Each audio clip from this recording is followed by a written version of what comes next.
the channel where I explore everything yarny and beyond. This is episode 3 of the Wool Meets World podcast. My name is Marci. I am a cereal maker from New York City. I love to knit, sew, crochet, and generally just dive into head first, anything homemade. I also love to read, watch TV shows, movies, play games, and I talk about all of that here on my YouTube channel. It is June. Oh my God, I am so excited that it is June. My pool is open. I am headed there. Right after this, I am starting to make some iced drinks for myself. This is a honey lavender matcha latte. It's delicious. It's giving me all of the spring vibes, spring floral summer vibes. And I'm just loving everything summer. I'm loving everything linen, cotton, short sleeves or no sleeves, shorts, dresses, skirts. That's all I want to know about, which is uncharacteristic for me. Normally, right about now, I would be planning my fall makes. I love everything fall, and I'm also a glacially slow knitter, as you've probably noticed. So it takes me a while to get my Rhinebeck sweater done, and normally I would be planning and maybe starting that this month. But I don't know, I'm just not in the mood to do that. I'm loving all the summer knitting right now. So I don't know, we're gonna get into that in a little bit, but before we do, let's talk about works in progress.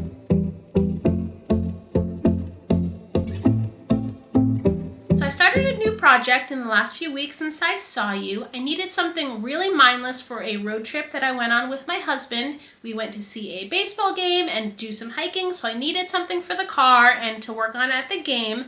So I started a Musselburgh hat from Isolde Teague. I'm sure that you know all about this pattern. It is super popular right now. If you haven't heard of it, run, don't walk, check it out. It is a great hat pattern. If you don't know, it is a top-down hat pattern that you knit from crown all the way to crown, and then you basically stuff the hat inside of itself to make a double layer beanie, and you can even make a quadruple layer if you fold up the brim. This is my third one. It's such a fun make, and I'm really excited to finish this one. The yarn that I am using is from Mad Dye Yarns, and it is in their rainbow tweed base, 85% wool, 15% tweed. You get 438 yards with it, and the colorway is BM I'm Vaccinated. I guess BM must stand for Bite Me, I think. And on the website, there's a just fun little story behind the colorway name. And here it is. The other side is going to be a stripy pattern, I think. I haven't quite figured that part out yet. I will just figure it out when I get there, but I am taking inspiration from Stephanie at Edible Thoughts Makes. She posted a really fun hat on Instagram, a fun Musselburgh she made where one side was solid and then the other side is striped. So I'm doing a little take on that where one side is going to be a solid color with the tweed, rainbow tweed. I love it so much. And then the other side will be striped, but I have to figure that out when I get there. And I am still kind of figuring out my recipe for how I like the Musselburgh hat. Like I said, it is super customizable. You can do all sorts of things with color. You can do all sorts of things with stitch pattern. But the thing I'm still figuring out is like the length and width that I like my Musselburghs to be, or my Musselburghs to be. These are the two that I've made before. I made one for myself and I made one for my husband. The one that I made for myself, let me show you if you have not seen this pattern before. This is what I was talking about. You knit it from crown, increasing from that crown, knit stockinette all the way down, and then you decrease to this crown and the hat folds in on itself to make a double layered hat. So for this, I use a size 2 needle, and I made the hat in between the increases and decreases. I made the hat 16 inches long, and I'm figuring out, or I figured out after I finished it, that is not really enough for me. I don't like a super slouchy hat, so that was the impetus for not going longer than 16 inches, but it doesn't properly fold up into like, it doesn't fold up, the brim doesn't fold up on itself that well. And of course, you have to struggle to get this back in sometimes. There we go. I think I got it. So the brim doesn't really fold up in a comfortable way. So I end up kind of just wearing it unfolded. And this is a size adult small, which I picked a size kind of smaller than my head circumference. According to the chart in the pattern, I should have knit an adult medium, but I chose to knit an adult small because I figured that the superwash yarn would grow a bit, and like I said, I don't really like a slouchy hat.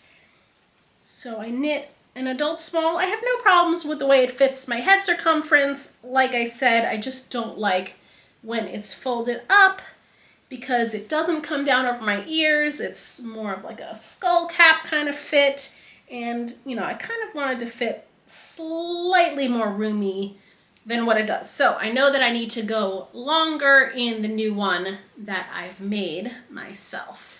For my husband, his is gray on the other side, and his has a little band of ribbing on the brim. So for my husband's, I actually made his an adult medium, but I added, I think, two increase rounds, maybe, I forget. I added increase rounds because he needs his width of the hat around his head, or the circumference, to be a little bit bigger, because he usually wears a baseball cap and then he puts a winter hat over that so that it covers his ears. So he wanted his to be a little bit bigger. So I modified the pattern in that way, where I just did more increases on the crown. And then between crowns, I did 18 inches between crowns. And I think maybe that's what I'm gonna go with. Like I said, this is super slouchy. This would be way too slouchy for me. I don't like a slouchy hat like that. But I'm wondering if it's because there are more crown decreases. I don't know. When I fold it up, you can see that it folds up quite nicely, and I don't know. So I might go 18 inches between my crowns on the new one and see how that works out for me. And I also decided to do an adult medium on this instead of the adult small, to see how that fits me, if it kind of takes away some of the tightness around the crown. My head circumference is 22 inches. That is what is prescribed for the adult medium.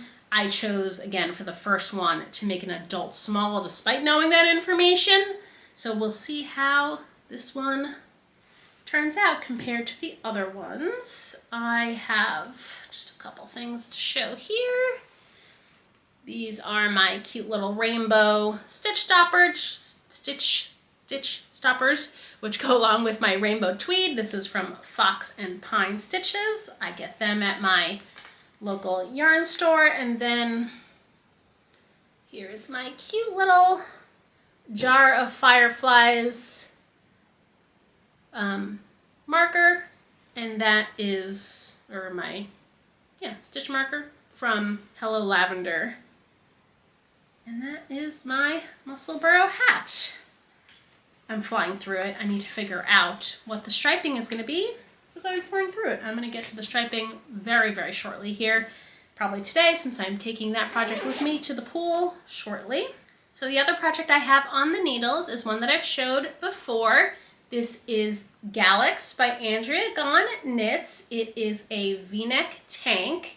And let me show you, where is my little stitch marker. This is a fun little, Game Boy stitch marker from Comma Craft Co., or Progress Keeper, I should say. And so that is where I was last time I recorded the podcast, and I've just flown through the body. I am right about to split for the armholes and start working on the front and back. I think I would have been done with this already, except I've been kind of hemming and hawing about a modification that I'm thinking of making. I am going to knit the front as prescribed by the pattern. It's a V-neck tank, so I'll split and I'll go up one side and go up the other. For the back, I'm thinking of taking it a little bit higher. So the back on the pattern is also V-neck. The front and back are mirrored essentially. I am thinking of taking the back higher and then doing like more of like a scoop neck up on the top to make it a little bit more bra friendly. But I'm loving it so far. So I'm right about to be done with it soon. This will be a finished object by the next time I see you. The other modification I'm making is that I'm making it longer. The pattern is a cropped pattern, and I think maybe 6 pattern repeats would have gotten me to the length that was called for my size, which I think was like 7.5 or 8 inches. I forget right now.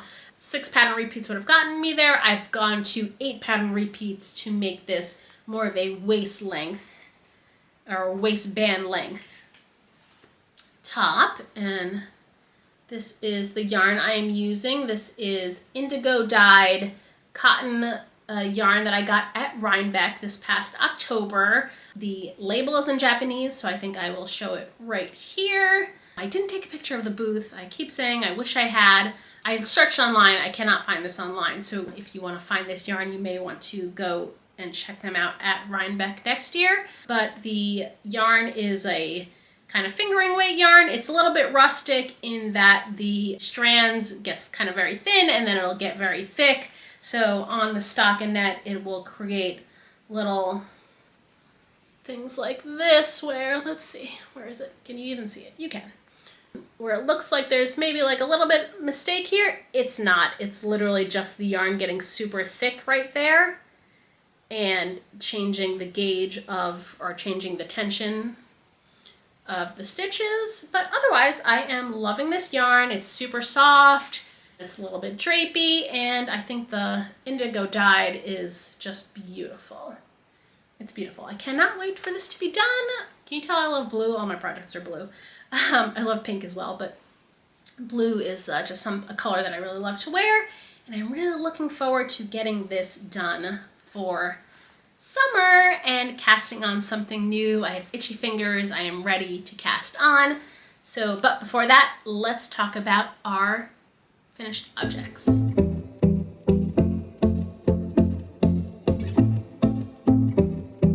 So I finished 2 projects in the month of May. I'm going to go through them very quickly here since you've seen them on the podcast before. The first project that I finished are my Rainbow Bright socks. Here they are. There is no pattern for these. I just made up my own vanilla toe-up sock pattern. You can see that in the last episode or check the notes in my Ravelry page, which I have linked down below. But these are the socks. Like I said, I made them toe up. They have 64 stitches along the foot and part of the leg. And in between that, I did a shadow wrap heel, which is a short row heel. And then I increased up to 72 stitches for the very top here for the mid-calf part, because my calf is a little bit bigger than the rest of my leg. And then I just ended up in a little 2x2 rib here. And they're great. I tried them on for like 5 minutes, walked around. They didn't seem to be falling, but they don't feel like quite so secure. So next time I may increase just a little bit more to give myself even more room in the calf so that they kind of feel like, I don't know, would that make them fall down? I'm not sure. I didn't use a pattern. I made this up myself. So we will just have to experiment and see how they fit when I actually start wearing them in the fall. But the thing that inspired me to go and do my first mid-calf socks is the yarn. It is so bright in this little stripy rainbow, and I love it so much. This is Desert Vista Dye Works in their self-striping yarn base. And it is, I think, merino nylon, and the colorway is Summer Rainbow. The white is just Cascade 220 in their fingering base. And I used about 54 grams of this, maybe like 250 yards for both of these, for these socks. And I love them. Cannot wait to wear them. The second project that I finished this month is the top that I'm wearing. This is the Seamwork Marlow top. It is a paid-for pattern on Seamwork, or if you are a Seamwork member, it is free with your membership. And it is a V-neck button-up short sleeve shirt with a split hem, a little bit of a high-low action here. My hip is right here, so it just goes just past my hip, and I love it. I love the fit. I love the feel of it. This is cotton shirting that I got from Joann's, and it has just a little bit of a leaf pattern to it. I learned a lot. This was my first time doing buttons, and I kind of need to figure out just one thing on the buttons here. You do it with your sewing machine, and it was very easy to figure out, but I keep having these little threads. I don't know if you can see that thread as I'm pulling it right there, like pop out. I think obviously from opening and closing the buttons, I'm getting these little threads. I'm not worried about like the buttonhole like breaking open or anything, but I don't know, the little threads are annoying and sometimes get like caught in the button. So I think what I've read or seen is that you can do a little bit of fabric glue, but I don't know if you're supposed to do that like before you open the button or after. I don't know. If you know how to prevent this fabric from getting little threads when you rip open the buttonhole, comment below. Let me know. Tell me how to do it. The other thing that I've learned when doing this is to test your marking tools on a swatch before you do it on your actual project. I have been seeing everyone online using these, not everyone, I've been seeing people online use these Pilot Friction markers or pens to mark on the fabric, and then when you iron it, the marking comes off. The first time I did that, it worked, but then I started noticing that I was getting like this white residue where I had marked, and it's not a super big deal. I don't know if you can really even see it unless I point it out to you, but you can see, let's see if you can see it, like right along here is where I marked, and there's just like a little white residue that appeared after it had initially ironed off. It's not a big deal. I don't mind it. I still love the shirt. I think it's really cool, but just lesson learned. Test your marking tools on a little swatch of your fabric before you do it on the real thing. It might save you a little bit of grief. So those are all the projects that I finished. I am slowly getting my mojo back that I lost in April. I'm like itching to cast on things. I have a little bit of a sewing queue built up, so I'm real excited for my making plans for June. Let's go through them right now in my June plans.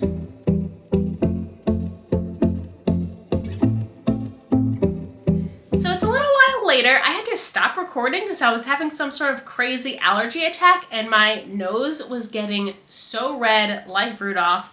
So I just stopped. I went out to the pool and I feel much better now. I spent a lovely day knitting and reading, even got myself like a little suntan here. I am back and ready to finish this episode.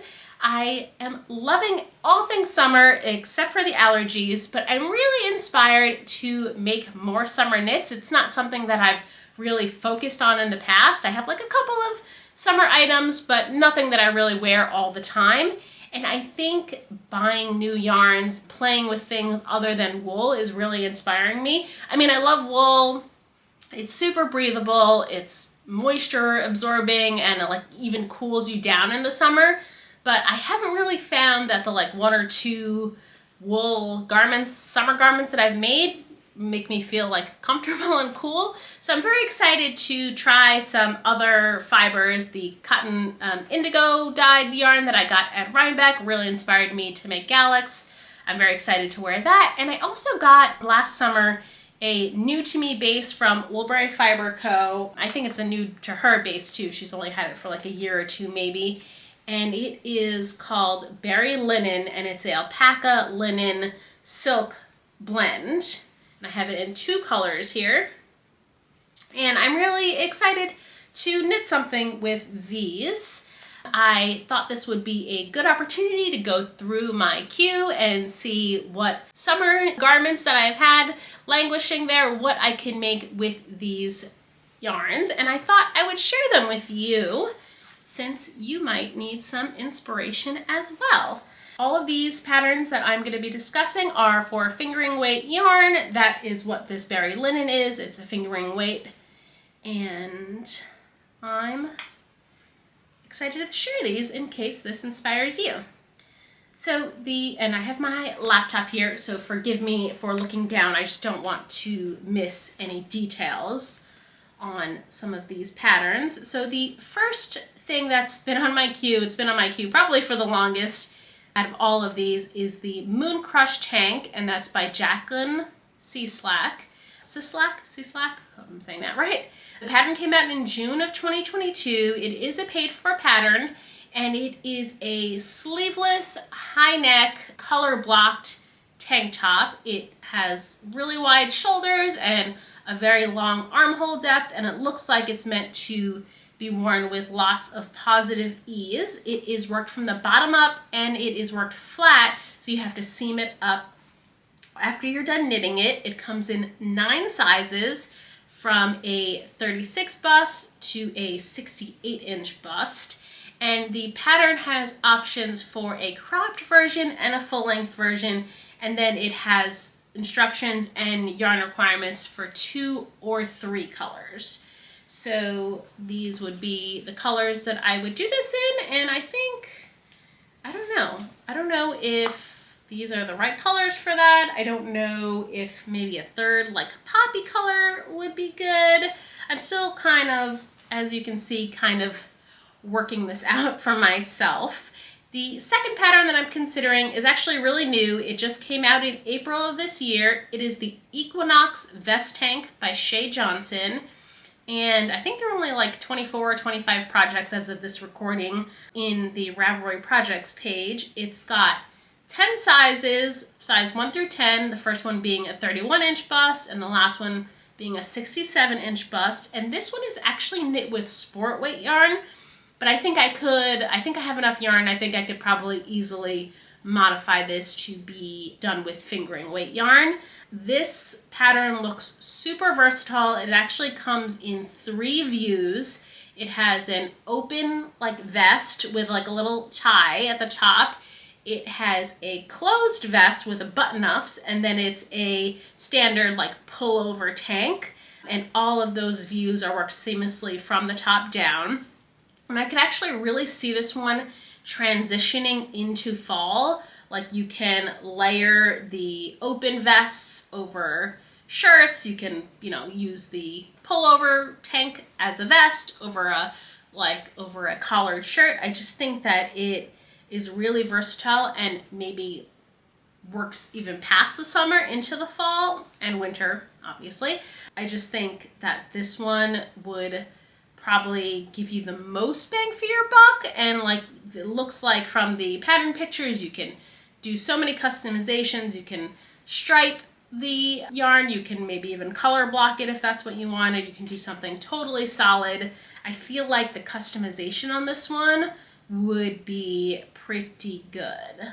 I'm looking forward to working with this one, even if I don't choose to knit it in this yarn that I have here. The third option that I am thinking of is the Twist Loop Top by Other Loops. This is a classic pullover tank top. It's ribbed and it has a really nice cable detail coming down the front. I can definitely see this wearing it like on its own in summer, and then again transitioning into fall with it and just throwing like a blazer or like a shirt over it and wearing that underneath. I think that would be really cute. It's paid for pattern. Unfortunately, it's not as size inclusive as the others. There are only 6 options, size options, with the largest being a 47-inch bust.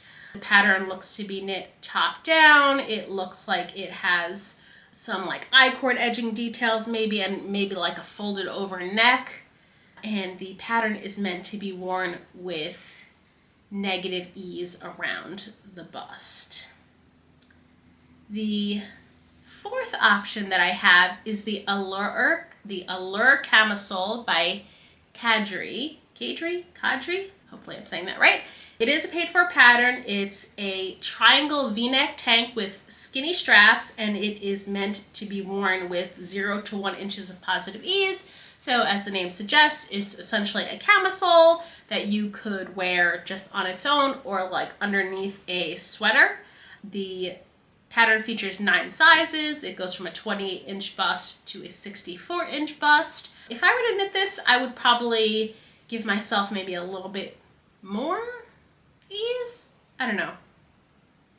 I would give myself like a little bit more ease if I was just going to wear it as like a top on its own, probably. That would use no yarn at all, it looks like. So I would definitely have yarn left over for my last item on my queue, and these are actually 2 patterns by Naked Knit, and it is the Simple Bralette and the Foxy Bra.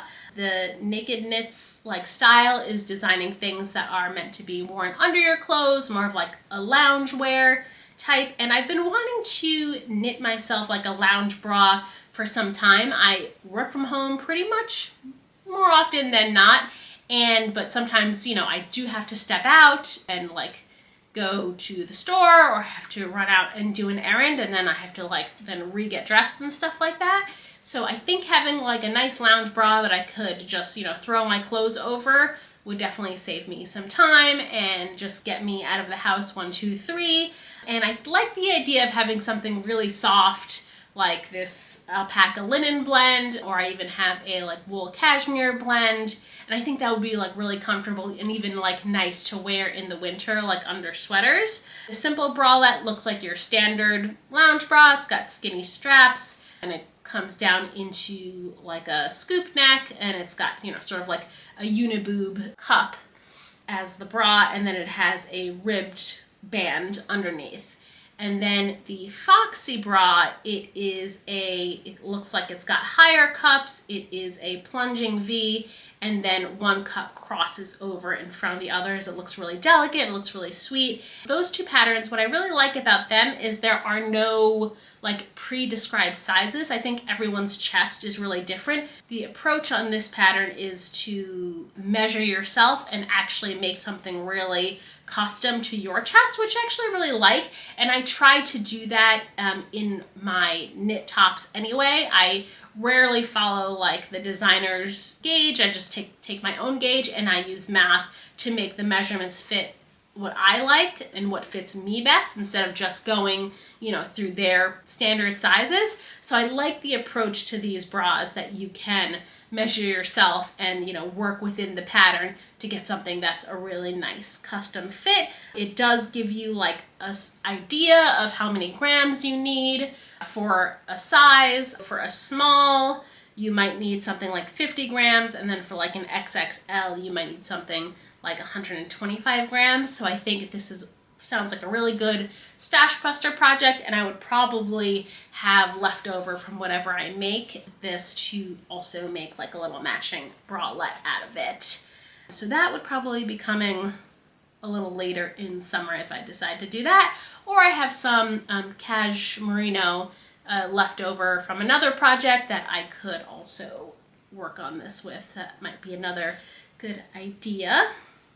So as far as my sewing plans, I have another seam work top that I'm wanting to do. I have pants and a skirt, but I don't really have any definitive plans for these yet because I don't really have a big fabric stash. I'm new to sewing, so my stash is kind of just like quilt cotton and stuff like that. I'm new to sewing clothes, so I really need to pick out these patterns and do some fabric shopping so that I have fabric to go along with my patterns. And I also have to prep the patterns since I've never really done this before. I don't have pre-cut up patterns. I have to print everything, I have to tape it together, I have to cut it out.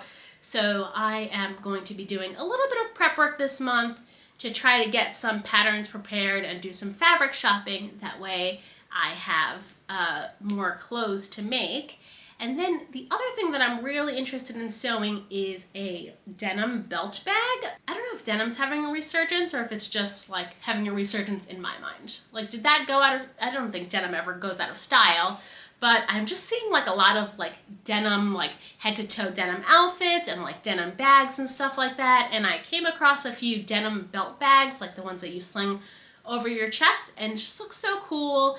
And I actually have a bunch of denim that I don't wear anymore, these denim jeans that I don't either fit into or I don't like the way they fit me. And rather than give them away, I think I'm going to try to cut them up and make a bag out of them. I need to buy some notions for this, the straps and the zippers and stuff like that. But I'm kind of really excited to take something that I was going to give away anyway and try to repurpose it. I think that sounds really fun. It sounds like, you know, it doesn't feel wasteful to me since I already bought these, and I can just turn them into something that I really like instead of having them sit around taking up space in my closet. So that is something else that I am going to be working towards as I build up my sewing skills. So that is it for this episode of Wool Meets World. Thank you so much for staying with me here. Let me know down in the comments what resonated with you. Let me know what you're working on. I really want to keep this an open dialogue. I think I'm getting much more comfortable in front of the camera. I think I'm getting my knit mojo back. It was taken away from me in April. So I am really looking forward to continuing to do this. I have lots of ideas for things that I want to post, and I think I am getting the train out of the station, and your continued support means so much for me. So thank you so much for watching.